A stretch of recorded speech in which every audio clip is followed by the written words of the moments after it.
Hi ವೀಕ್ಷಕರೇ, welcome back to my channel super healthy corner. ಇವತ್ತು ನಾನು ಮಾಡ್ತಾ ಇದ್ದೇನೆ ಮಶ್ರೂಮ್ ಮತ್ತು ಕಾರ್ನ್ ಸೂಪ್.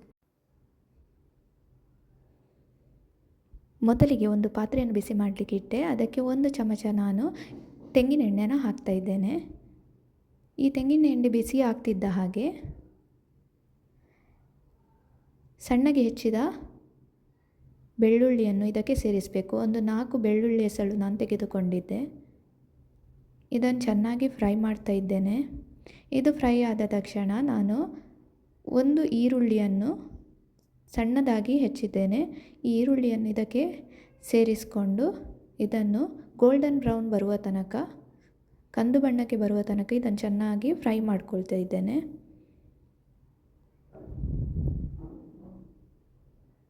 ಮತ್ತು 1 ಚಮಚ ಉಪ್ಪನ್ನು ಸೇರಿಸ್ಕೊಳ್ತಾ ಇದ್ದೇನೆ. ಈ ಸೂಪ್ ಏನಿದೆ, ಚಳಿಗಾಲದಲ್ಲಿ ನಮಗೆ ಶೀತ ಆಗ್ತದೆ, ಜ್ವರ ಬರ್ತದೆ, ಅವಾಗೆಲ್ಲ ಇಮ್ಯೂನ್ ಬೂಸ್ಟ್ ಮಾಡಲಿಕ್ಕೆ ತುಂಬಾ ಒಳ್ಳೆಯದು. ಈ ರೀತಿ ಮನೆಯಲ್ಲೇ ಸೂಪ್ ಮಾಡಿಕೊಂಡು ಕುಡಿಬಹುದು ನಾವು. ಸ್ವಲ್ಪ ಶುಂಠಿಯನ್ನು, ಹೆಚ್ಚಿದ ಸಣ್ಣ ತುಂಡು ಶುಂಠಿಯನ್ನು ಸೇರಿಸಿಕೊಂಡೆ. ಇವಾಗ ಸ್ವಲ್ಪ ಕಾರ್ನ್ ತೊಗೊಂಡಿದ್ದೇನೆ ಹಾಗೂ 100 ಗ್ರಾಮ್ನಷ್ಟು ಮಶ್ರೂಮ್ ಕಟ್ ಮಾಡಿ ತೊಗೊಂಡಿದ್ದೇನೆ. ಇಡೀ ಕಾರ್ನಲ್ಲಿ 1/4 ಭಾಗದಷ್ಟು ನಾನು ಜೋಳವನ್ನು ಬಿಡಿಸಿ ಇವಾಗ ಕಾರ್ನ್ ಮತ್ತು ಮಶ್ರೂಮನ್ನು ಚೆನ್ನಾಗಿ ಇದರ ಜೊತೆ ಫ್ರೈ ಮಾಡ್ಕೊಳ್ತೇನೆ. ಹಾಗೆ ಇದಕ್ಕೆ 1 ಸ್ಪೂನ್ನಷ್ಟು ಪೆಪ್ಪರ್ ಪೌಡರ್ ನಾನು ಸೇರಿಸ್ಕೊಂಡೆ. ಈ ಪೆಪ್ಪರ್ ಏನಿದೆ, ನಮಗೆ ಶೀತ ಮತ್ತು ಜ್ವರ ಬಂದಾಗ ಇದು ತುಂಬಾ ಒಳ್ಳೆಯದು. ಇವಾಗ ನೀವು ಜಾಸ್ತಿ ಖಾರ ತಿನ್ನುವವರಾದರೆ ಇನ್ನೂ 1 ಸ್ಪೂನ್ ಪೆಪ್ಪರ್ ಹಾಕ್ಬೋದು. ಆದರೆ ನಾನಿಲ್ಲಿ 1 ಸ್ಪೂನ್ ಹಾಕಿದ್ದೇನೆ. ನಮ್ಮ ಮನೆಯಲ್ಲಿ ನಾವು ಖಾರ ತಿನ್ನೋದು ಕಡಿಮೆ. ಹಾಗೆ ಮಕ್ಕಳಿಗೆ ಕೊಡುವಾಗ ಅವರು ಹೆಚ್ಚಿಗೆ ಖಾರ ತಿನ್ನಲ್ಲ, ಸ್ವಲ್ಪ ಕಡಿಮೆ ಪೆಪ್ಪರ್ ಬಳಸಿ. ಈಗ 1 ಸ್ಪೂನ್ನಷ್ಟು ಉಪ್ಪು ಹಾಕ್ತಾ ಇದ್ದೇನೆ. 2 ಗ್ಲಾಸ್ನಷ್ಟು ಇದಕ್ಕೆ ನೀರು ಸೇರಿಸಿಕೊಂಡು ಇದನ್ನು ಚೆನ್ನಾಗಿ 10 ನಿಮಿಷ ಕುದಿಸ್ತೇನೆ. ಇದು ಚೆನ್ನಾಗಿ ಕುದಿ ಬಂದ ಮೇಲೆ, ಇವಾಗ ಇದು ಒಳ್ಳೆ ಕುದಿ ಬಂದಿದೆ. ಇದು ಕುದಿ ಬರುವಾಗ ನಾನು 1 ಸ್ಪೂನ್ನಷ್ಟು ಕಾರ್ನ್ಫ್ಲೋರನ್ನು ನೀರಿನಲ್ಲಿ ಮಿಕ್ಸ್ ಮಾಡಿ ಇದಕ್ಕೆ ಆ್ಯಡ್ ಮಾಡ್ಕೊಳ್ತೇನೆ. ಇದು ಏನಿದೆ ಸೂಪ್ಗೆ ಥಿಕ್ನೆಸ್ ಕೊಡುತ್ತೆ.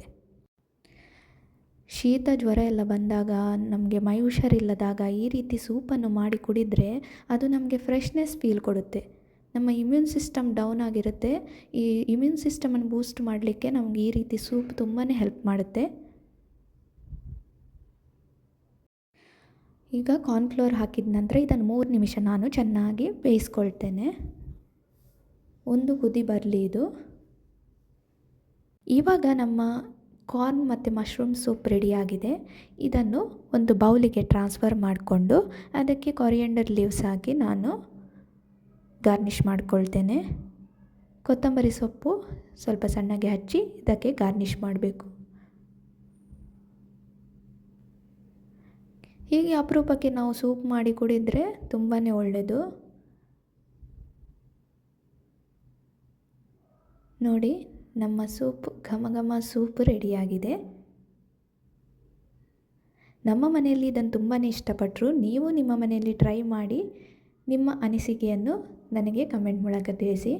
ತುಂಬಾ ಒಳ್ಳೆ ಘಮ ಬರ್ತಾಯಿದೆ. ನಾನು ಟೇಸ್ಟ್ ಮಾಡ್ಕೊಳ್ತೇನೆ. ನನ್ನ ರೆಸಿಪೀಸ್ ನಿಮಗೆ ಇಷ್ಟ ಆದರೆ ದಯವಿಟ್ಟು ನನ್ನ ಚಾನೆಲ್ನ ಸಬ್ಸ್ಕ್ರೈಬ್ ಮಾಡಿ, ನನಗೆ ಹೀಗೆ ಸಪೋರ್ಟ್ ಮಾಡಿ. Thank you.